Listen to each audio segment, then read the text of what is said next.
Hello friends, welcome to Mr and Mrs Tejaswi gold and blog.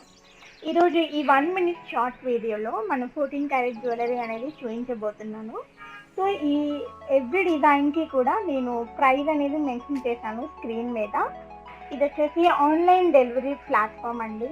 So trusted, 100% trusted అనమాట. మనకి తక్కువ బడ్జెట్లో jewellery అనేది వస్తాయి అండ్ డైలీ వేర్ యూజ్ చేయొచ్చు. కలర్ కూడా చేంజ్ కావు. ఇది కూడా గోల్డే, 58% గోల్డ్ అనేది దీంట్లో ఉంటుంది. వీటికి బైబ్యాక్ వచ్చేసి మనకి 70% అనేది క్యాష్ బ్యాక్ ఇస్తారండి రిటర్న్ చేసుకుంటే. ఎక్స్చేంజ్ చేసుకుంటే 80% ఆఫ్ అమౌంట్ అనేది మనకి ఎక్స్చేంజ్ వస్తుంది. ఎప్పుడైనా సరే, ఎన్ని ఇయర్స్ తర్వాత అయినా సరే లైఫ్ టైం వారంటీ అనేది ప్రొవైడ్ చేస్తారు. వీళ్ళు బిల్ కూడా పంపిస్తారు మెయిల్ ద్వారా. ఆర్డర్ చేసుకుంటే 20 to 30 days టైం పడుతుందండి మనకి డెలివరీ చేయడానికి. డెలివరీ ఛార్జెస్ వచ్చేసి 250 రూపీస్ ఉంటాయి. కాంటాక్ట్ నెంబర్ డిస్క్రిప్షన్లో